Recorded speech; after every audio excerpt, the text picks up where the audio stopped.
भारताचं हे ऑपरेशन सिंदूर सुरू असताना दुसरीकडे चीनच्या कुरापतींवरही भारताची नजर होती आणि म्हणूनच युद्धजन्य परिस्थितीतही भारतीय सैन्य दलाची एक तुकडी पूर्वेकडे युद्ध सरावात व्यस्त होती। पश्चिम बंगालच्या सिलिगुडीत भारताच्या तिन्ही सैन्य दलानं हा संयुक्त युद्धाभ्यास केला, ज्याचं नाव होतं ऑपरेशन तीस्ता प्रहार।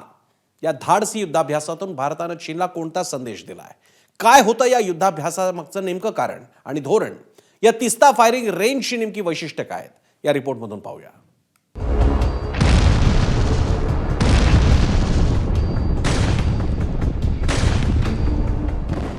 एकीकडे पाकिस्तान विरुद्ध सुरू होतं ऑपरेशन सिंदूर।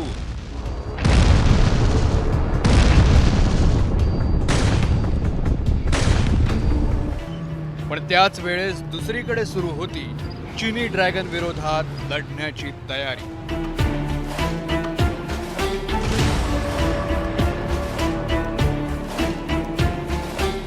हे आहे ऑपरेशन तीस्ता प्रहार।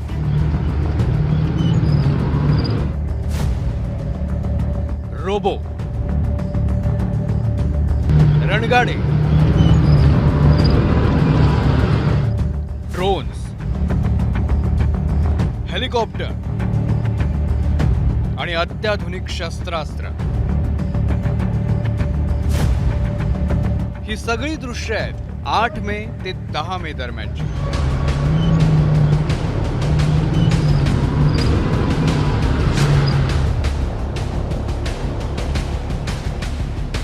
हा तोच काळ होता ज्या काळात भारत पाकिस्तान सीमेवर भारतीय सैन्य दल पाकिस्तानला चारी मुंड्या चित करत होतं, दहशतवाद्यांचं कंबरडं मोडत होतं, त्यांचे एक एक तळ नष्ट करत होतं। पण त्याच वेळेस भारताच्या पूर्वेकडे सुरू होता हा युद्धाभ्यास, पण पाकिस्तानला नव्हे तर चीनला धडा शिकवण्यासाठी। या युद्ध सरावाचं नाव होतं तीस्ता प्रहार। तीस्ता नदी ही एका प्रकारे सिक्कीममधनं पश्चिम बंगालमध्ये वाहत येते आणि जर भविष्यात चीनशी युद्ध झालं, मागचं 1962 युद्ध होतं, हे मुख्यतः नदीच्या खोऱ्यातून चीनी सेना भारतामध्ये आत शिरली होती। लोहित नदी असेल किंवा अन्य नद्या असतील, आणि त्यामुळे अशा प्रकारच्या युद्धाचा सराव करण्याचा प्रयत्न भारताने केलेला आहे आणि चीनला एका प्रकारे संदेश दिलेला आहे की पाकिस्तान विरुद्ध आमची सेना व्यग्र असली तरी देखील जर तुम्ही दुसरी आघाडी उघडली तर आम्ही त्याच्यावर तुमचा सामना करू शकतो।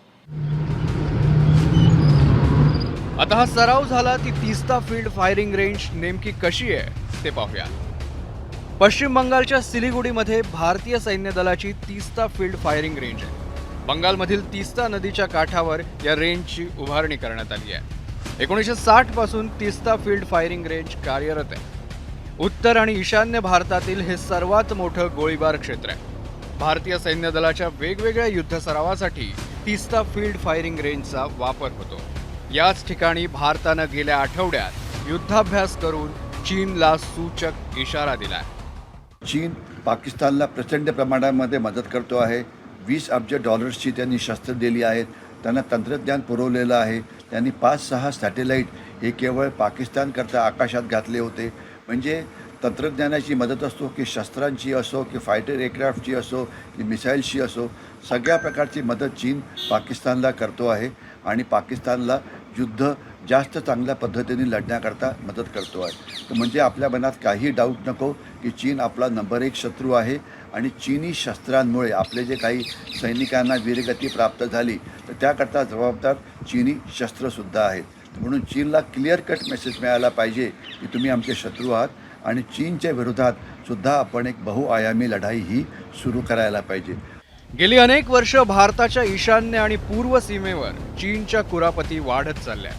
लडाख आणि अरुणाचल सीमा भागात चीनचा वारंवार होणारा हस्तक्षेप भारतासाठी डोकेदुखी ठरतोय। याच दरम्यान पहलगाम हल्ल्यानंतर भारताचा पाकिस्तानशी संघर्ष सुरू असताना चीनचा पाकिस्तानला उघड पाठिंबा होता। त्यामुळे पाकिस्तानशी लढताना दुसऱ्या बाजूनं चीनी ड्रॅगननं कुरापती केल्या तर भारतीय सैन्याची दुसरी फळी ही सज्ज होती, हे या युद्धाभ्यासावरून समोर आलंय।